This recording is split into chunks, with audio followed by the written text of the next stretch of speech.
अस्पृश्यता गुलामी से भी बदतर है। सोचिए, ये शब्द कितने गहरे होंगे। ये सिर्फ एक लाइन नहीं है, ये एक ऐसे इंसान की पूरी जिंदगी के संघर्ष का निचोड़ है। एक ऐसा इंसान जिसने सचमुच इतिहास का रुख ही मोड़ दिया।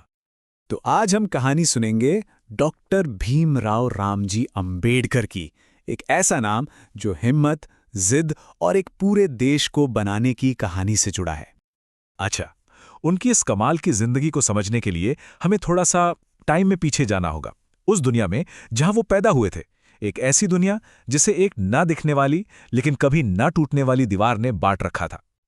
और ये दीवार थी अस्पृश्यता की, छुआछूत की। और देखिए, ये सिर्फ ऊंच नीच या भेदभाव नहीं था, नहीं, ये एक पूरा सिस्टम था। एक ऐसी व्यवस्था जो लोगों से उनके इंसान होने का हक ही छीन लेती थी। और इस सिस्टम की बेरहमी का सामना उन्हें बचपन में ही करना पड़ा। जरा सोच कर देखिए, एक छोटा सा बच्चा स्कूल में है, उसे प्यास लगी है, पर वो पानी के नल को छू नहीं सकता। उसे क्लास में बाकी बच्चों से अलग जमीन पर बैठना पड़ता है। और क्यों? सिर्फ इसलिए क्योंकि वो महार जाति में पैदा हुआ था। पर कहते हैं ना, जहां अंधेरा होता है वहीं रोशनी की कीमत पता चलती है। भीमराव ने ये बात बहुत जल्दी समझ ली थी कि इन जंजीरों को अगर कोई चीज तोड़ सकती है तो वो है पढ़ाई, ज्ञान। और बस यहीं से उनकी जिंदगी का अगला चैप्टर शुरू होता है, शिक्षा से मुक्ति तक का सफर। सोचिए, उस जमाने में जहां उनके समाज के बच्चों के लिए स्कूल के दरवाजे ही लगभग बंद थे, उन्होंने ना सिर्फ हाई स्कूल पास किया बल्कि कॉलेज में एडमिशन भी लिया। वो अपने पूरे समुदाय में ऐसा करने वाले पहले इंसान थे, पहले। और उनकी रफ्तार देखिए, बॉम्बे यूनिवर्सिटी से बीए, फिर कोलंबिया यूनिवर्सिटी से एमए और पीएचडी, फिर लंदन स्कूल ऑफ इकोनॉमिक्स से एमएससी और डीएससी, और साथ में बैरिस्टर की डिग्री भी।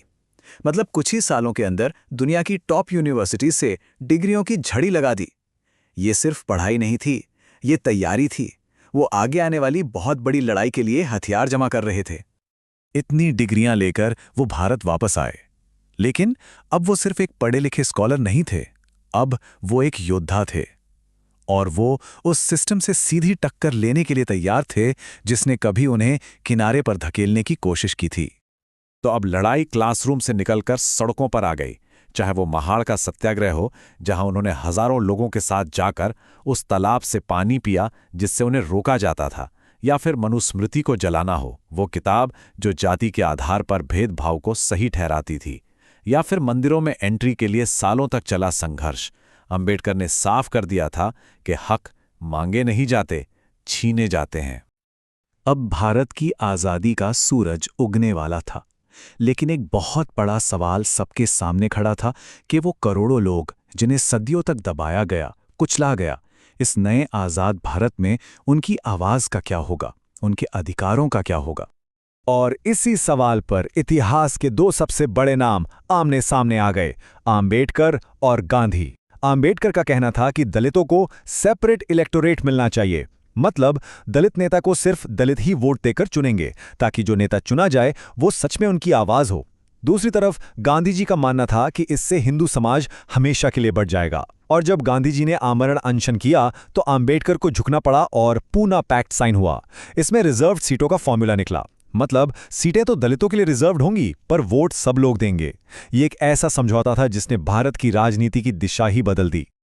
इसके बाद आता है उनकी जिंदगी का वो पड़ाव जिसने उन्हें हमेशा के लिए अमर कर दिया, एक नए देश की बुनियाद रखने का काम। जब आज़ाद भारत का संविधान लिखने की बारी आई, मतलब वो किताब जिससे पूरा देश चलना था, तो इस सबसे बड़ी और सबसे मुश्किल जिम्मेदारी के लिए एक ही नाम पर सहमति बनी, ड्राफ्टिंग कमेटी के चेयरमैन डॉक्टर B.R. अंबेडकर। और उन्होंने इस काम को कितनी शिद्दत से किया होगा, इसका अंदाजा बस एक नंबर से लगाइए, 60। जी हां, 60। भारत का संविधान बनाने से पहले उन्होंने दुनिया के लगभग 60 देशों के संविधानों को पढ़ा था, समझा था। उनकी पूरी जिंदगी का दर्द, उनका संघर्ष, उनकी सोच, सब कुछ इस किताब में उतर आया। उन्होंने संविधान की कलम से छुआछूत को हमेशा के लिए गैर कानूनी बना दिया। हर नागरिक को, चाहे वो कोई भी हो, मौलिक अधिकार दिए, धर्म की आज़ादी दी, महिलाओं को बराबरी के हक दिए, और जिन समाज को पीछे छोड़ दिया गया था उनके लिए आरक्षण की व्यवस्था की। ये सिर्फ कानून की किताब नहीं थी, ये एक सामाजिक क्रांति का ऐलान था। तो सामाजिक और राजनीतिक लड़ाई तो लड़ी जा चुकी थी, लेकिन उनकी जिंदगी का एक और सफर अभी बाकी था, एक आध्यात्मिक सफर। उन्होंने 1935 में ही एक ऐलान कर दिया था, मैं पैदा तो हिंदू हुआ था, ये मेरे हाथ में नहीं था, लेकिन मैं आपको यकीन दिलाता हूं कि मैं एक हिंदू के तौर पर मरूंगा नहीं। ये शब्द उस धर्म से उनके मोहभंग को दिखाते हैं जिसमें रहकर उन्होंने सिर्फ जिल्लत झेली थी। और फिर उन्होंने वो रास्ता चुना जो उनके उसूलों से मेल खाता था, समानता, भाईचारा और तर्क। वो रास्ता था बौद्ध धर्म का। लेकिन उन्होंने सिर्फ धर्म नहीं बदला, उन्होंने बौद्ध धर्म को एक नया नजरिया दिया, जिसे नवयान कहते हैं। इसमें कर्मकांडों और ऊंच नीच की कोई जगह नहीं थी, सिर्फ बुद्ध की सीख थी, तर्क, बराबरी और नैतिकता।